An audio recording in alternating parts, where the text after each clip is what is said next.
I do believe that it's a two-way street. So I do believe that there are many different things that go into that. Um, to be more specific, and I'll try to keep this very concise.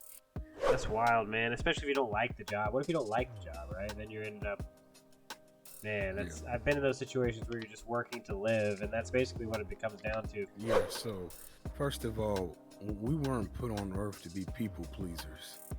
Yet at the same time, we weren't put on earth just to always please ourselves. It's selfish. Welcome to A and B Mastering the Mind. I'm Alex Crowley. Hello, I'm Bradley Moore. Welcome today. And on this channel, we believe that your purposeful and prosperous life is being stolen from you by your need for cultural and societal comfort. I'm talking about eating pizza instead of going for the run. I'm talking about watching the movie and laughing at the entertainment instead of reading the book that's going to help you prosper in some area of your life. And on this podcast, on this show, whatever you want to call it, we're here to help you dissect examples from real life, real culture, and hopefully provide you with a method to use that in a valuable way, in a habitual way to gain growth in your life in whatever form you're looking, right? And so today we're going to be talking about cultural pressure, an interesting topic. I think that we could juice this one pretty well. Alex, I want to just start off pretty quickly here, and let's just get right into it. My opening inquiries, okay? That's what we're going to call the first section. Like, comment, subscribe, all that. But tell me if you like these openings to the sections and stuff in the comments. So, opening inquiries. We're talking about cultural pressure. What is the standard definition for cultural pressure? And what's its goal? Like, for instance, cultural pressure from a governmental standpoint, or not a governmental, but just a societal, like overall, you want people to act correct in society, right? So we teach them certain behaviors. Don't grab people's food when you know what I mean? You don't just grab people's food from a plate. Use utensils, and that's to protect inevitably it's to protect rights of people, right? So there is good cultural pressure. Teach you to be a good citizen.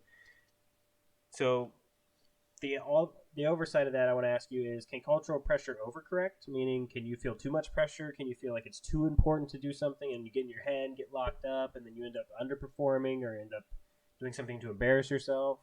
So from that perspective, I want to hear your thoughts. We always want to hear your thoughts. So what is the goal of cultural pressure? Give me a definition, a goal, and then tell me, can it overcorrect itself? And where is the balance? Give me a quick little Alex definition. Well, thank you, Bradley. So cultural pressure, I believe that my definition of that term would be when any individual is being indirectly or directly taught by a society or any civilization on how to conduct themselves in that specific population, wherever they may be at. Now, I do believe that it's a two-way street. So I do believe that there are many different things that go into that. Um, to be more specific, and I'll try to keep this very concise. For instance, you it respect and common courtesy are two things that Mm-hmm. get misconstrued. People think that things that you're just being courteous about is actually respect, when really somebody can be very kind to you but not still respect you as a person. They're just being kind. Mm-hmm. For instance, if you were to walk behind me, Bradley, into a school building and I hold the door open for you, most people will say that's the respectful thing to do, but really I'm just being courteous. The respectful thing, for me to do is when I hold the door open for you, you say thank you, and I say you're welcome. You understand what I'm saying? There's different things that go into it, which is really more.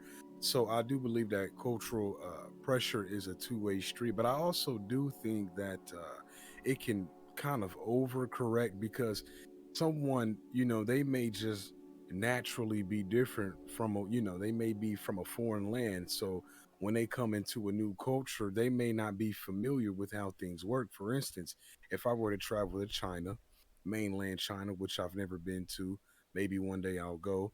If I were to, eat a bowl of rice and instead of using my chopsticks, I just start using my hands, I would look pretty barbaric doing that. I mean, Mm-hmm. that really would look very uncultured, Mm-hmm. have a sense of no manners and very barbaric. So you would want to familiarize yourself with whatever with whatever culture that you're in. So I do believe that there could be some cultural pressure, but if one isn't trained or taught in how to conduct themselves within a specific culture, they could run into a lot of problems. Mm. So yeah, I like that. And before we're gonna go into a clip, and then we'll talk about it after. But I really liked what he said there. I wanted to comment on that. Just think about the necessity of cultural pressure for a tourist, right?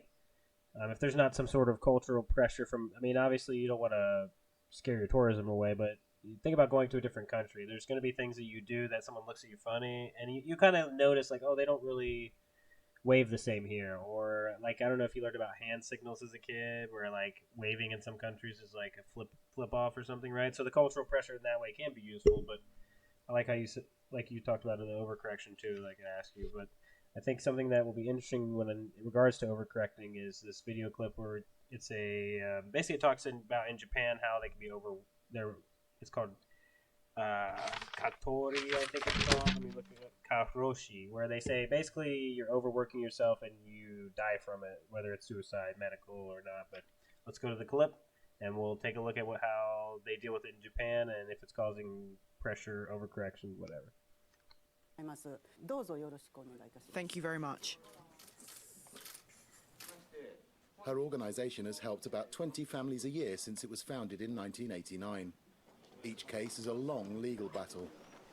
During the months it takes for cases to be processed, Terenishi and her colleagues take their message to the streets.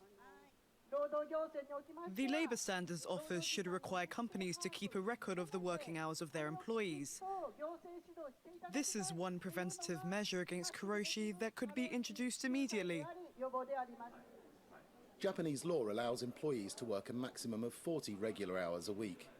Unions can approve overtime hours, but those extra hours are not always recorded by employers.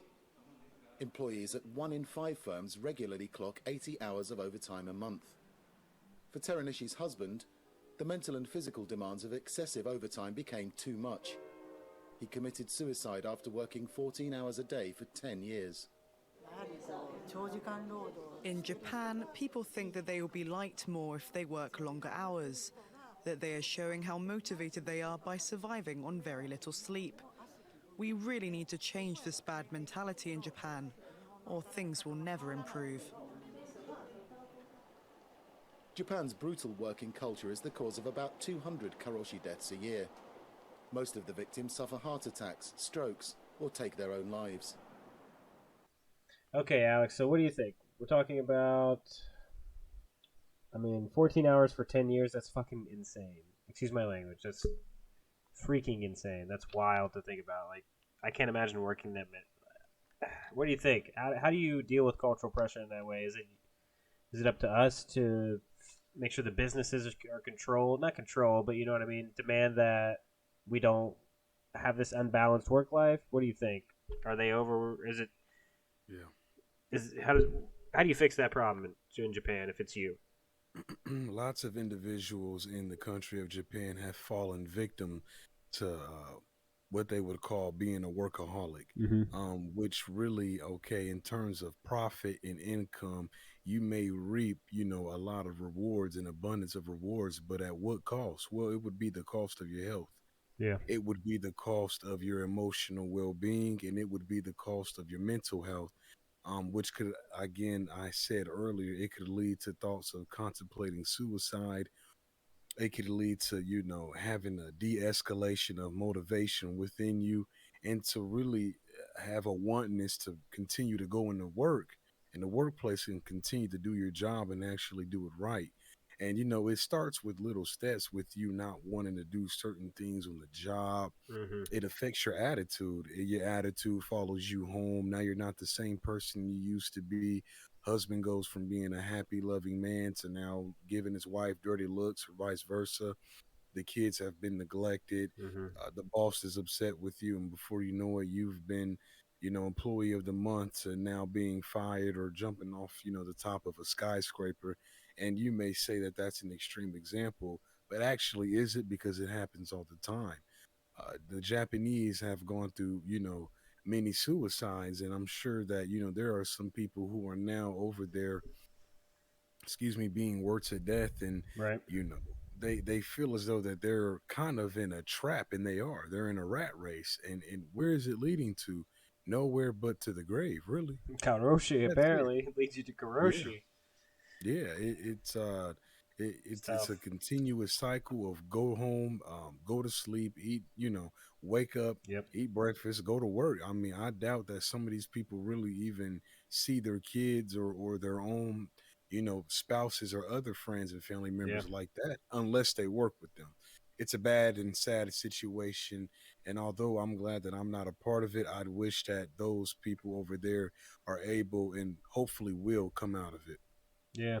I agree. I agree with what you said. I think that's wild, man. Especially if you don't like the job. What if you don't like the job, right? Then you ended up, man. Yeah. That's I've been in those situations where you're just working to live, and that's basically what it becomes down to. If you don't have enough time to enjoy your life and to be free to create and have a hobby and stretch that part of your brain that doesn't get that creative energy, then I think it can really end up in a place where I mean, clearly you can overwork yourself. I mean, that's a dramatic example, right? And 200, I get some people are like 200 isn't that much. Japan has this many people in it, but if that 200 it was, I mean, imagine if only two of those were people in the business that you worked in, right? It would be much different in terms of your perspective. And now, obviously, this goes to we're looking at a broader example, I think, but this shows on a more extreme example the kind of culture that starts to get toxic to the. It's almost like a inflection where you think I'm gonna get like for me for instance I overworked myself to pay for a car that I thought would bring me attention from the opposite sex that I was trying to court at the time, or from friends who would say I was cool, etc. Right? And so I think in that way we get caught in that trap, like you said. So yeah, I guess real we'll talk about in the conclusion how to get out of it. I think after we talk about the why people choke, which is a video we'll go into momentarily, I think that we can conclude a little bit easier on what we're trying to say in terms of how do you practically avoid this or use it to your advantage, right? So let's go into that video. That's right. We pay too much attention to what we're doing. When we're concerned about performing our best, we often try and control aspects of what we're doing that are best left on autopilot, outside conscious awareness. And as a result, we mess up. So all in all, you have to be aware of what it is that you can and cannot handle. I think it's obvious if you know that you are trying to enter a profession as to where you know for a fact you will not be home with the husband and the kids, or the wife and the kids, or your girlfriend or your dogs, or just by yourself by 6 p.m. rolls around, and you know that you really want that, and you know that you don't really want to sacrifice that, then you know that that specific profession isn't for you. And I know that we sometimes want to talk ourselves out of, or I should say, talk ourselves into doing things that quote unquote society preaches that is out of our comfort zone. But some stuff I am a believer and take a firm stance on, really putting into practice that some things you don't have to bend or fold or compromise on. And the reason why I'm saying that is really because that why go against yourself and do certain things that could be avoided? Now, I'm not advocating that you be an avoidant person and you try and overstep and circumvent certain situations or things that you know that you have to complete or do. Certain tasks and objectives always have to be completely, worked through and completed, obviously. But besides that, um, I just would ask that everybody just maintain balance within themselves and in their life. Too much of anything is a bad thing, but too much work is bad for everybody. So try not to work yourself to death.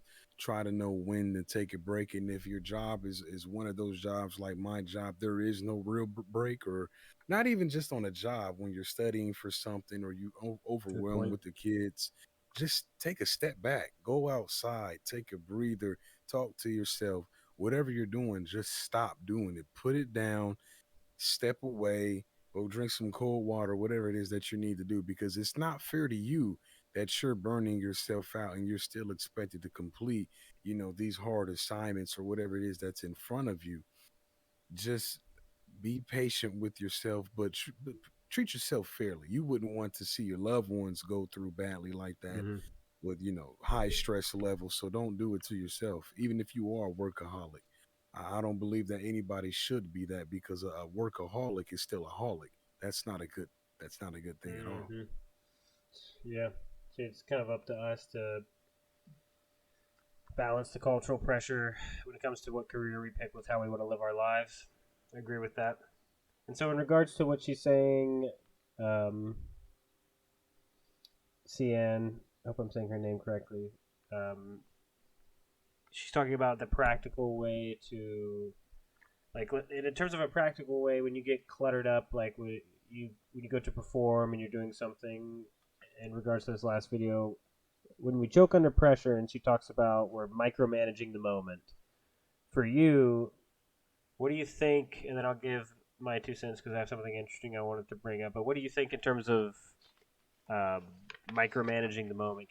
How do you stop that personally? And is there like a way that you can translate that to help someone else? You know what I mean? Give them like a couple, like a what? Give me a 1, 2, 3 step if you can. So repeat that again. So Like when you, like say you're at work, right? right. And I'm gonna try to tie it all in. Like, say you go to work and they're asking you to work overtime, but you know that, let's say you don't need the money because you don't have kids, right? Because you're a college student like you. I mean, obviously, if you have to work to pay the bills, I mean, you got to do what you got to do. But when they say work this overtime, you have to you have to have the courage to say no, because I'm doing these things in my spare time that I think might become successful and valuable to people. And so that cultural pressure to succeed, you have to kind of twist it. Like a lot of people will say, turn your fear like to speak on stage. That's not anxiety, it's excitement, right? And if you reframe it, so when you reframe, can you reframe cultural pressure so that way in those micromanageable moments when the boss is like, hey, can you stay? And normally, you know what I mean, you get in your head and you're like, I don't know if you're like this, but sometimes it's hard for me to say no sometimes, especially if I know the person and make a connection, which you know is hard for me because I do that with everybody. So it's hard for me to say no to people. I'm just now learning to like really manage my time and say no to things. But like, so what are those 1, 2, 3 steps for you? Like, if I came in and you know you got to record with me tonight, and I'm like, Alex, you want to come out to this party with me, or do you want to work overtime, or you know what I mean? When culture says pressures you to go off task for your goals and purposes, which you think is right for you and your life, how do you go 1, 2, 3, and then you're back on track?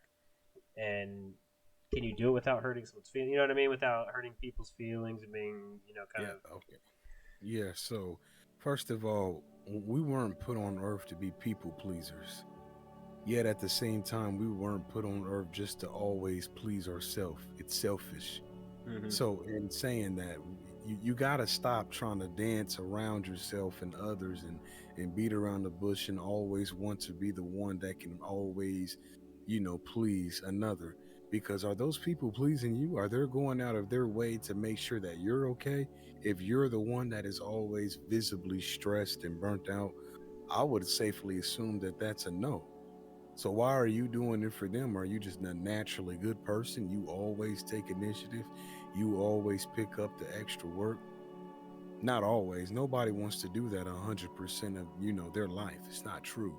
So this is what you do. Number one, you say no. Number two, if you're asked, you give a reason why. And then number three, you maintain that choice that you've made on step one, and you walk away. Mm-hmm. It's as simple as that. Keep. If you do want to do it, then you do it. Say Mm. what you're going to do. But if it's a no, you say no. If asked why, you give your reason why. You simply don't want to A do it, or good you're tired. authentic reason. Thank you. Just be truthful, and then you walk away. You don't talk about it anymore. It's as simple and plain as that. Stop trying to always please somebody. Stop it. It's nonsense, and you're doing yourself a disservice. What you tolerate is what you end up with. So if you keep putting up with this with yourself, you'll always have people or situations where you find yourself in doing things you don't really want to do. And who is going to deliver you out of that? Nobody but yourself. Mm-hmm. Learn to say no. It's as simple as that. Yeah.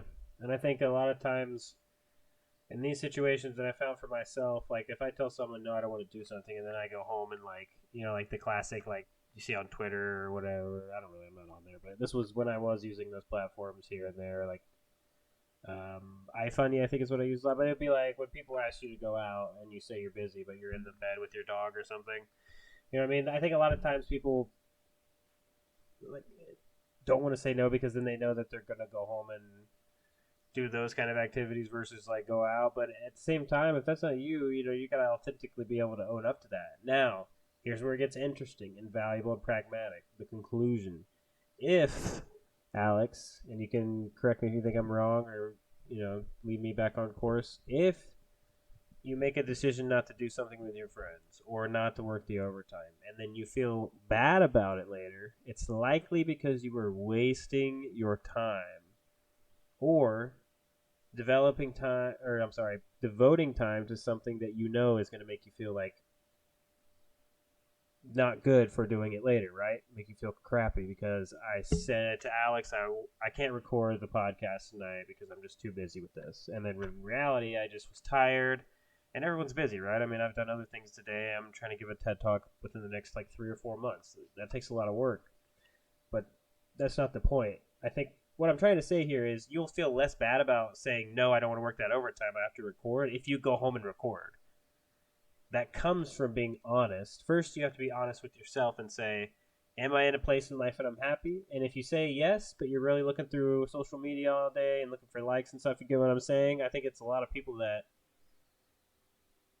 project this happiness online personas and just around them in life too, and they come and sit in the room for 4 hours at night and wake up and go to work the next day, you know, under-rested and overworked and annoyed because they don't really want to be doing what they're doing.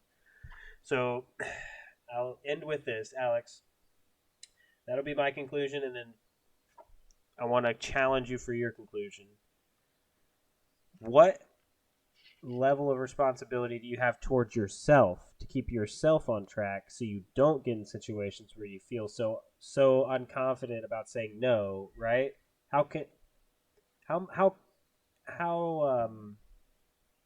at fault are you when you don't, like Eric Thomas says, you've been slacking on yourself, you know what I mean? And he's basically saying, are you demanding that you pursue something that's going to make you happy, right? If you're not happy, are you demanding of yourself the activity to go and find happiness? What do you think? 100%. Yes, right. You're responsible for yourself 100%. There is nobody or no situation you should be deferring a problem to that you were in control of, or you know, you could have stopped something and you chose to stand idly by and watch it all fall and into pieces, and you've done nothing about it. It's on you. So just be responsible for yourself. Stand firm in what it is that you believe in, and when you make a choice, unless there's a legitimate reason as to why you should change it, stick to it. Be dependable, you know, on yourself. I'm not saying that, you know, you'll always be able to help yourself or you'll always have the answer to a problem that comes your way. But make sure that, you know, through all the situations that you may end up going through and that you will go through, that you know, you have a sound mind and you're actually using, you know, wisdom in these situations and not just being ruled by your emotions that can, you know, have you somewhere distraught and in despair and then contemplating suicide. Let's avoid that path. It can be avoided. It's just small steps that needs to be took before that happens. So that is all. Okay. I don't think I have anything else to say. I want to make sure we covered everything interesting.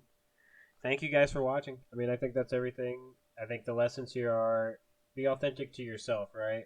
That's like the main buttress against cultural pressure is when someone says, you smell because you're this. And, you know what I mean? If you know I don't smell because I took a shower, like, be confident about it. No, I know when I took a shower. You know what I mean? This is a layman example, obviously, but just don't secede to it. You guys are stronger than that. Your prosperous life is waiting for you. Go get it. Thanks for watching. Subscribe and like if you're interested to. Definitely don't like if you don't like it. Okay? But definitely subscribe because give us the 3-episode rule, okay? Please. Okay. Have a good night, guys. Thank you.